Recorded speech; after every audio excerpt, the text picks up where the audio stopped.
नमस्कार मंडळी, माझ्या चॅनलमध्ये तुमच्या सगळ्यांचं स्वागत आहे। तर हे पहा, मी कणकेचा गोळा घेतलेला आहे। आजकाल काय होतं, तेलाचा जास्ती वापरामुळे आपला कोलेस्ट्रॉल वाढतं, वजन वाढतं आणि कमी तेलात कसे पोळ्या करायचे ते मी तुम्हाला दाखवते। तेव्हा कणकेचा गोळा मी आता घेतलाय पिठात बुडून आणि ती थोडी लाटून घ्यायचं। मग तेलाचे बोटाला येईल तेवढंच तेल लावायचं, जास्ती तेल लावायचं नाही। बोटाला जेवढं लागेल तेवढंच तेल लावायचं आणि पिठात बुडून घेतली आता लाटी। आता लाटू आहे आपण, तुम्ही तुमच्या हिशोबाने पाहिजे तशी लाटा। जास्ती जाडही लाटायची नाही, जास्ती पातळही लाटायची नाही। पोळी ही चांगली चविष्ट अशी लागण्याकरता हा एक सोपा उपाय आहे। कमी तेलात तुम्ही पोळी लाटा आणि कणिक जी भिजवताना आहे ना, ती कणिक 10 मिनटं कमीत कमी भिजून घट्ट ठेवा आणि झाकून ठेवा।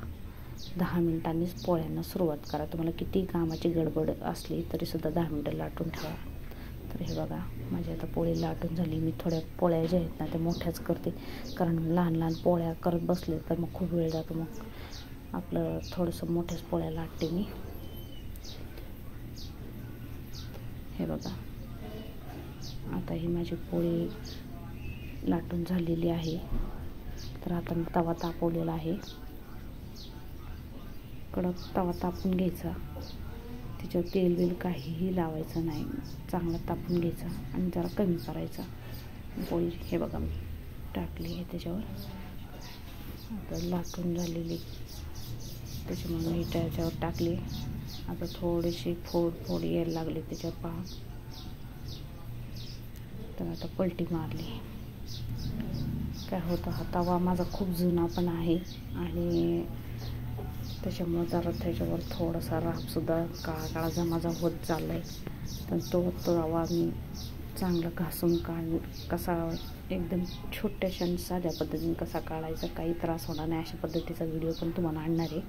तर हे बघा, पोळी अशी आपली थोडी थोडी फुगत चालली। आता आपण तिला पलटी मारून घेणार आहे। हे बघा, काही मी तेलाचा जास्ती वापर करत नाही, कोलेस्ट्रॉल वाढत असतं त्याच्यामुळे तेलाचा वापर हल्लीच्या काळात कमीच पाहिजे। हे बघा आपली पोळी, कारण आपण भाज्यांना सुद्धा कमी तेलातच भाज्या खाल्ल्या पाहिजे। कोलेस्ट्रॉल आणि वजन लेडीजचं जरा जास्ती वाढतं आणि हल्लीच्या काळात धावपळीचं असं युग आहे, त्याच्यामुळं कोलेस्ट्रॉल असं काही आपलं जिरत नाही शरीरातलं। त्याच्यामुळं मग अशा पद्धतीच्या तुम्ही चपात्या ह्या पोळ्या अशा पद्धतीने करू शकता। ते बघा, कमी तेलात 4 बोटांच्या याच्यावरच मी पोळी, तेल जेवढं आलं तेवढीच पोळी लाटून केलेली तुमच्यासमोर पहा। तेवढा नंतर झाली पोळी आपली दोन्ही बाजून अशी थोडी आपटून घ्यायची आणि हे पहा झाल्या आपल्या पोळ्या। कशा वाटल्या आपल्या गव्हाच्या पोळ्या, तुम्हाला कशा वाटल्या? नक्कीच चॅनलला लाईक, शेअर, सबस्क्राईब करा। अशा छोट्या मोठ्या टिप्स तुम्हाला मी देत चालेन, जेणेकरून तुमचं आरोग्य चांगलं राहील। काही किचन टिप्सही देईन, काही आरोग्यदायी टिप्स पण देणार आहे। चॅनलला फॉलो करा। धन्यवाद।